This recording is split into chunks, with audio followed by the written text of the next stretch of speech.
was fantastic. It was all arranged in really quite short notice, but you're all here. And you've come from the airs, as we say in Scotland, from the north, Aberdeen, from the south, Oxfordshire and Shropshire, from the east, Cambuslang, and from the west. Now there are 4 reasons for our celebration tonight. And one of them is one day late, I'm afraid. And that was Nicola's birthday. Hey! So we would like to wish a happy birthday in a official way. Happy birthday to you. Happy birthday to you. Happy birthday, dear Nicola. Happy birthday to you.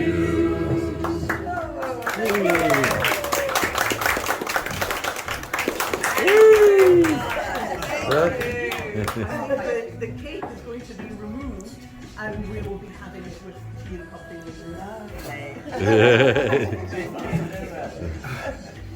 And the second reason is that some of us have had particular successes this year. And this probably applies to everyone, but I would like to pick out 4 people in particular. And the first one is Lucinda. Hey, hey. Because We are not worthy. We are not worthy. An autograph? we all know that she reached the semi-finals of the Great Pottery Throwdown, and oh my goodness, what talent and what wonderful designs she did, all the creative thinking behind them. We were in awe, and from our living rooms we were all cheering you on. We were really proud of you. And then 3 of our younger generation have had academic successes this year. Catherine has graduated with a degree in medicine. And Emma and Ella have had excellent results in their hires and national fives, respectively. So I don't know if we've all got things in glasses. I would like to propose a toast to really all of the young ones here tonight, all of the younger generation, when we would like to wish you happiness and success in whatever you choose to do. So let's drink to the young ones. The young ones.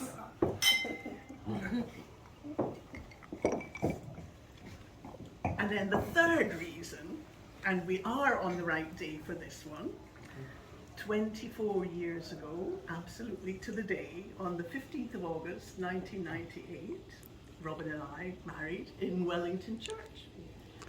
And to mark this, we're both wearing the same things.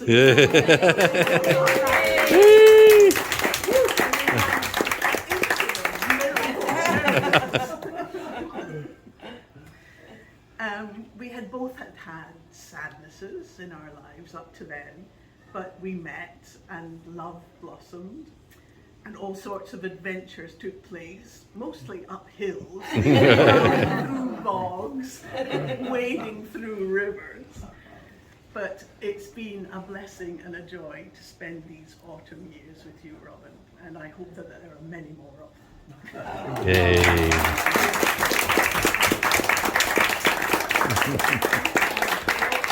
Wedding photographs for the young ones to just have fun with. There, and there is a video that was taken by one of Robin's neighbours on the laptop, so we can get that going and you can have a look and see what we all look like 24. And then the 4th reason, and I only realised this, that this was the 200th anniversary of a family event for the Johnstons. Only realised this around Christmas, and I must have found this little booklet, which was a celebratory dinner of the centenary of the landing of George IV at Leith, 15th of August 1822, and this was on the 15th of August 1922, and I was thinking, gosh, well, next year it's 2022, so we really should do something about this. And I kind of mentioned it to Peter, and he said, oh, Mum, who cares about George IV? And the Macfies, I mean, think of their history. Do we want to be associated with this? So I was really a bit despondent and kind of put it to the back of my mind. And then I thought, oh no. And I think I spilled the beans to Lucinda earlier on. So we decided we'll do something about it. So I think I need my specs for this because it's all quite complicated. This is the history lesson starting. Yeah, and I was just going to say that although it may be a bit sort of boring, we're laying down memories for the younger generation. And you can look back when you're much older and say, remember that thing that Granny and Grandad organised? What was that all about?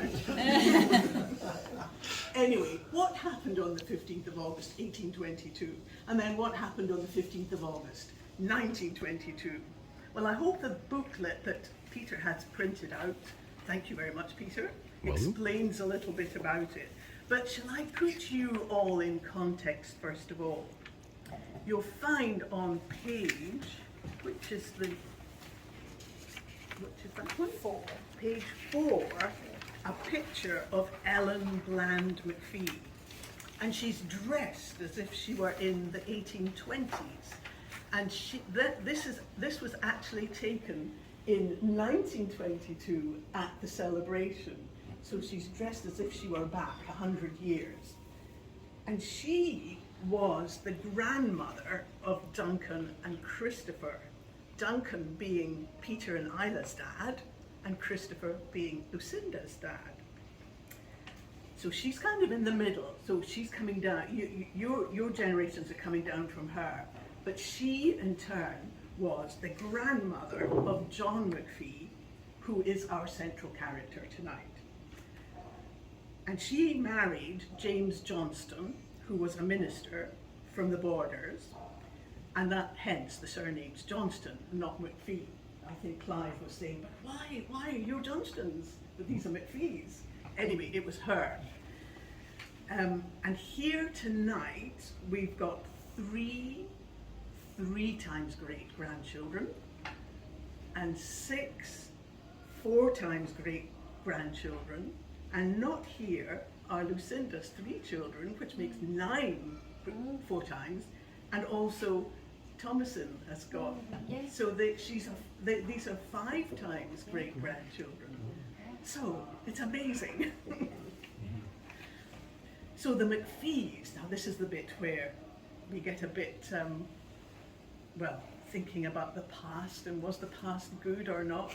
The Macfies made their money from sugar refining, and most members of the family were employed in the business. And John Macfie's father, Robert, had a grocery business in Greenock, and while he had this business, he saw huge quantities of sugar cane being imported in Greenock from across the Atlantic, and he decided it would be a good idea to set up a sugar refinery. And I was just saying to Isla last week that it is ironic that the Macfies made their money from sugar when all of Ellen Bland Macfie's grandchildren, and that is Duncan, Helen and Christopher, all had type 1 diabetes. And if anyone wants to know the link between sugar and diabetes, speak to Catherine.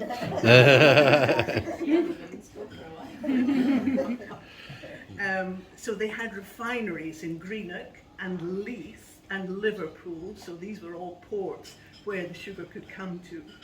And John Macfie was in charge of the Leith refinery, and he became active in the borough of Leith, and in 1822 he was the senior resident magistrate, and that's a bit like the Lord Provost. And I thought, and Robin thinks this will be boring for you, but I just thought it would be, if you would let me read a couple of pages from this book, which is all about him, and it describes the event that happened on the 15th of August, probably better than me rambling on. So, in 1822, King George IV visited Scotland. The king's popularity had been undermined by the scandals of his court, because he was not a good king at all. Seeking a means of re-establishing it and to stem the tide of discontent that was rising in the country, his advisors, so it said, hit upon the ancient expedient of a royal progress. The visit was well timed, for owing to the fact that no sovereign of the realm had set foot on Scottish soil for the long period of 172 years. I mean, that is a long time. That's almost as long as it is from now back to this original landing. You just can't imagine that one of the monarchs had not been to Scotland. No wonder Scotland felt neglected. So the visit called forth a great outburst of enthusiastic loyalty, and the king was accorded a magnificent welcome when, on the 15th of August, he landed at Leith. The royal squadron had arrived the previous day, but owing to the inclemency of the weather, the king postponed his landing until the following morning. And Edinburgh was crowded with visitors from every part of the country, gathered together to witness the entry of the king into the Scottish capital. When the firing of the guns from Calton Hill announced the arrival of the squadron, many of them hurried to Leith, where, indifferent to the torrents of rain, they crowded on the quay or put out in small boats and sailed round the royal yacht with the hope of catching a glimpse of the king. On the morning of the 15th of August, the sun shone brilliantly. So I was just thinking, the days were reversed. Yep. The king landed at noon, wearing not the Highland garb it was said he had intended to don, but an admiral's uniform with a thistle and a sprig of heather in his hat. As he stepped ashore from the royal barge, setting his foot for the first time on Scottish soil, deafening cheers were raised by the thousands of spectators. An eyewitness described the scene as follows. The scaffold on the drawbridge was filled with the beauty and fashion of Leith, and the seats along the pier completely occupied by spectators. Every window and every housetop that afforded a tenable position, and the shrouds of the vessels in the docks were crowded to excess. Above the bridge, 5 smacks were drawn up abreast of each other, their cross-jack yards and cross-trees manned by sailors in new jackets and white trousers, presenting the appearance of so many pyramids of men. It fell to the lot of John Macfie, who was the senior magistrate of Leith, to receive the king and to be the first man to welcome him to Scotland. His enthusiasm apparently got the better of his proper sense of etiquette, for when the king stretched out his hand to be kissed, he seized it instead and gave it a hearty Scottish shake. The mistake did not displease the king. Indeed, it seems rather to have gratified and amused him, and it certainly delighted the Scottish people and did much to enhance the popularity of the occasion and to keep its memory green.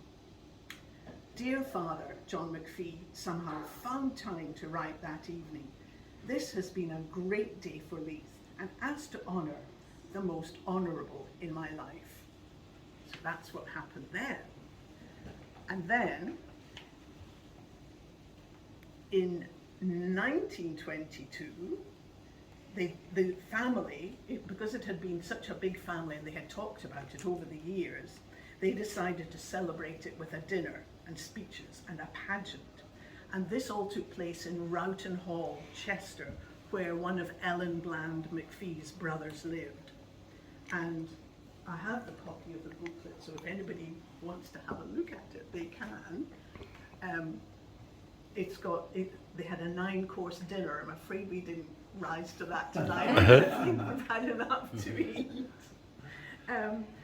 The script is in there, and we have shortened the script. It was rather long, and there are various poems, and we'll think we're going to hear one of them later.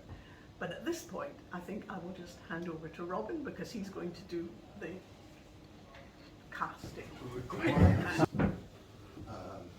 I once heard it said, actually, and I'll set you back to the time. It was at a conference, and the man said, well,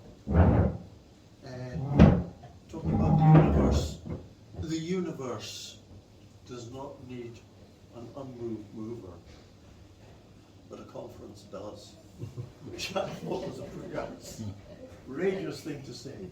But certainly a dinner like this needs some organisation, and of course that's what Christine has provided. I suspect that something like that was provided what was necessary 100 years ago, and I suspect it was provided by what's her name? Ellen Bland. Or she was Ellen Bland Johnston by then. She was, right? She was. Yes. But we'll call her Oh, Ellen yes. Bland. Now, of course, as we say, we have another thing I should mention, of course.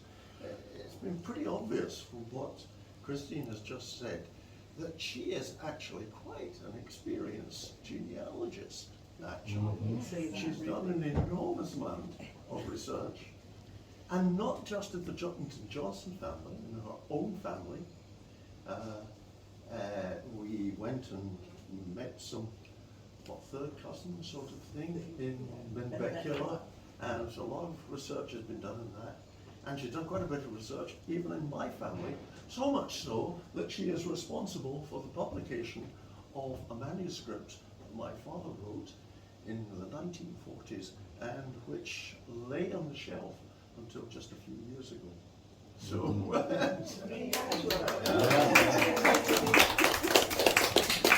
and of course, we come on to this little pageant, right?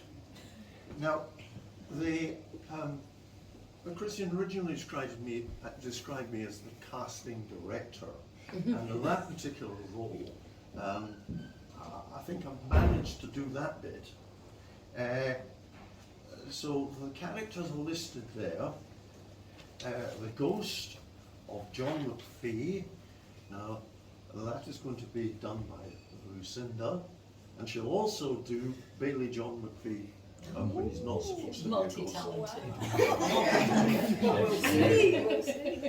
Now, King George IV, that is going to be done by Sophia. And then, she definitely wanted that role. Exactly why, I don't quite understand. And then Courtier, that's going to be Norton. Walter Scott, that is going to be Nicola. And who else is the Earl of Hopetoun, and that's going to be Ella. Right? Now I hope you're all up to that, because there was one other part, which was the part of reading the stage directions. I referred it to the job of scene shifter, and I was supposed to do that. But I've checked up doing here, and without my specs, I find I cannot read the stuff that's in italics. So I can't do that. But fortunately, Carolyn is going to try and do it, and I hope she's got good enough light to see it. And anyway, I guess we just let it run, and Sorry, are we all going to be the audience? of course, I should mention that. You see that? Oh, sorry, the moderator of the General Assembly. I had forgotten, right? Which, of course, is going to be Peter. Of course. Close as I'll ever get. Now, we could simply do it sitting down. I've got a feeling that if it gets into the hands of King George, things might actually change a bit.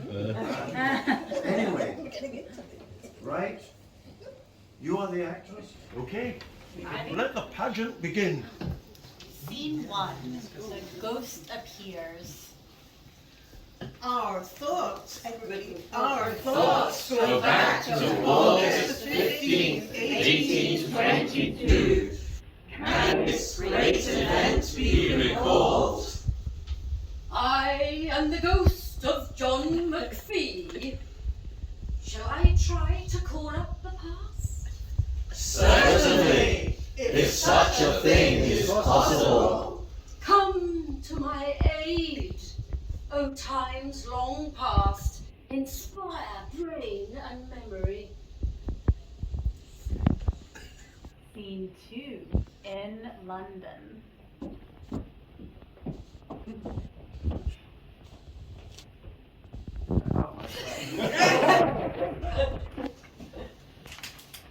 Yes, it must be done. Our Scottish citizens wish it. Our own desire it is towards our northern capital, not visited these 170 years past. What may your majesty command? It's our pleasure to visit the country of Scotland, so long neglected by our reigning house. Since Stuart days, none of the Hanoverian line have crossed the border. We require, therefore, that preparations be made with all speed, that the voyage be no longer delayed. Convey our commands to Captain Sir Charles Paget to equip the Royal George as befits the occasion, and make due provision for ourselves and suite. First courtier retires. Second courtier advances while the king writes.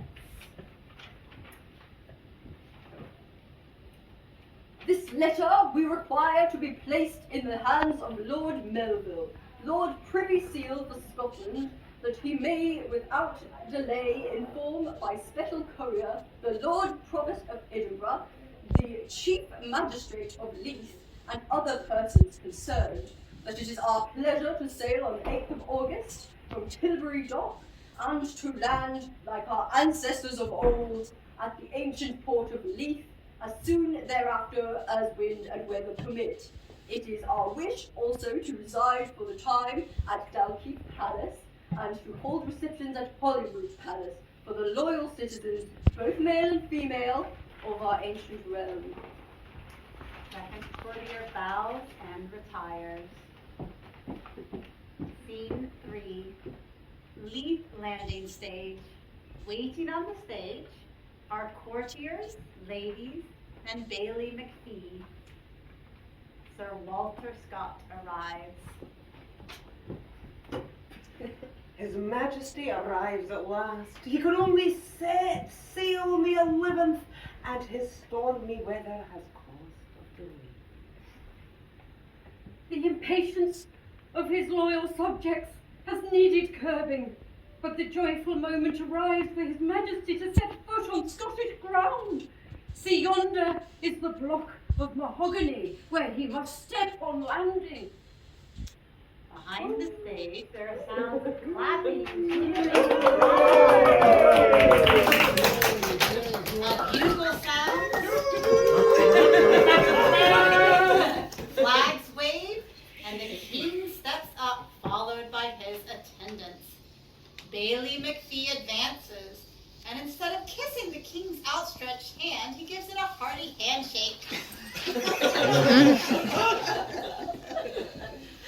In the name of the magistrates of Leith and most loyal inhabitants of the borough, I have the honour of congratulating your gracious Majesty on your happy arrival in our ancient kingdom of Scotland. Bailey Macfie and your fellow magistrates, we tender our thanks for your warm welcome and loyal reception, and the arrangements so well carried out for our landing today, which meet our entire satisfaction. Sir Walter Scott advances. What? Sir Walter Scott, the man in Scotland I most wish to see. May I, in the name of the ladies of Scotland, present your Majesty with St Andrew's Cross as a decoration which they will offer as a mark of their intense loyalty to the throne and respect to their sovereign, King George. We receive this valued token with the greatest satisfaction and will wear it with pleasure on our many public appearances. Scene 4, Holyrood Palace. King George is seated on a throne, and the Duke of Hamilton and others are present. The crown, sword, and scepter are presented. The Earl of Hopetoun approaches with 3 arrows on a cushion. These are presented on behalf of the Council of the Royal Company of Archers, craving continuance of your royal favour and protection. We are graciously pleased to continue all favours granted by charter of Queen Anne to the Royal Company of Archers. Bailey Macfie comes forward, and presents a map of the town and harbour of Leith enclosed in a crimson case with the inscription, presented by the magistrates of Leith to His Majesty George IV in commemoration of His Majesty's landing at the port of Leith 15th August 1822. After its gracious reception, the moderator of the Church of Scotland enters and reads an address, most considerably shortened for this event. We most sincerely and joyfully congratulate Your Majesty on your safe arrival in Scotland. And we congratulate Scotland on that most happy event. An event in which we feel the highest exaltation and from which we anticipate the happiest consequences. And I might add, if I could go a little off script at this moment here, that Silence! whereas in the Church of England you may be the head, here in the Church of Scotland it is our Lord Jesus Christ who is the head of the church. And I would like to just, with all due diligence and care and respect, remind you of your place. Thank you, Your Lord.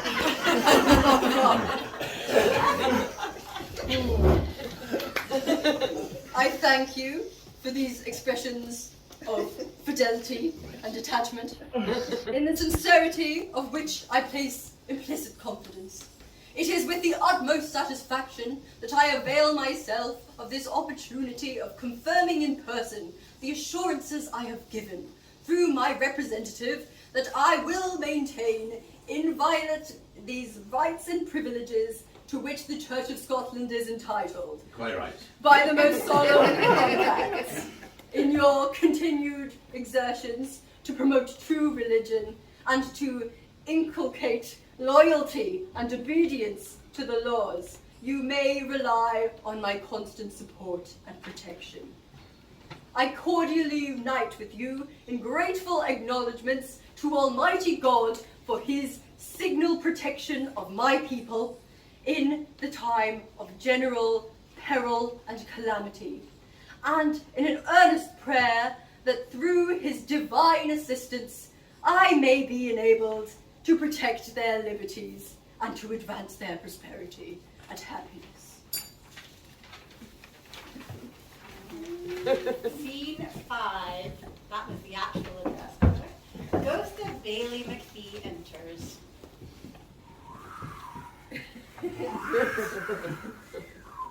My part is done. Before your mind a vision I've recalled of days gone by, a treasury of thought and dear to memory. But while 'tis good to think upon the past, let us not dwell there, dreamily content, nor helplessly despairing. The past was spent, not for the past alone. 'Tis the foundation firm on which the present stands, and both of those but make the home in which the future grows. Time changes, and we change with them. Do not judge us too harshly, because we are denied the chance of change. My message to you is learn from the past. To criticize it might be pointless indulgence, better still to plot out your path doing harm to neither man nor beast. Do a little good when you have the chance. Carpe diem, dear children, seize the day.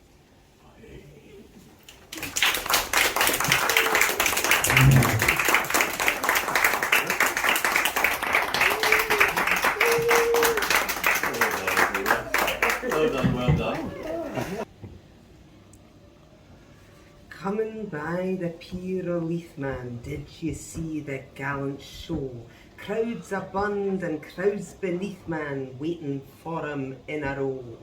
Bands of archers, bands of bailies, belted knights and barons braw, kilted clans and redcoats gillies, drums and flutes and pipers and all. Oh, hurrah, the king's among us. See the royal sail in sight. I'll on my Sunday clays and gang on far the shore to see him light. Caps round every head are whirling, loud huzzahs like thunder ring. Play up and set your pipes a-skirling, welcome, welcome, Scotland's king. Come, your clans, fae far Glenconnell, Call Glandonach, and Macrae, Gent Gentle, Campbell, Net Manconnell, faith his pride man get a fay. Lothian, Rin the boat is at hand, Roch rest with Newton's mild. Step out, Macfie, and take his hand, dashed by neither man or child. See how loyal crowds surround him, deal a doited face ye see. When he threw his glance around him, tears were gathering in his e'e. Minding days of Scotland's splendour, see our heroes round him cling, stalwarts hearts sworn to defend her, proud to serve their patriot king. Breasts where courage never faltered, son of Bruce or brave Dundee, they who bled their hames and ichors, we would die defending thee. Happy day in Scotland's story, and swear welcome to our strand. Shout accord, Whig and Tory, King and Caledonia's land.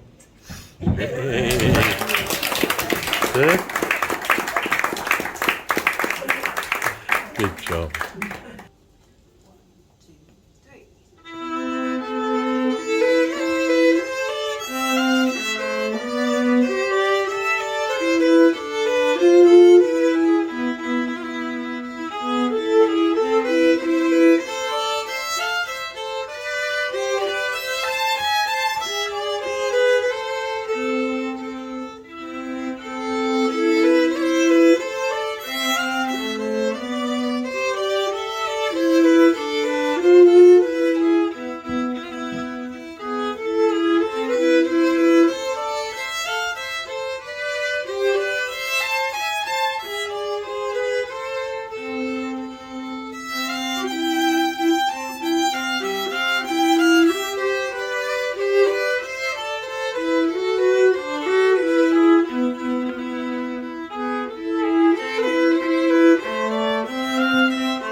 Right, what else have I got on this week? Man, I have to go straight to... Was it Costco you got these from? I think it was Costco, wasn't it? Was it? So funny. I think it needs a bit of tape. Once it's on, like across here. I know, but they'll hold on to the line. Just tape it to his nose. Yeah, just tape it to it. I can feel him drooping. I can see them drooping.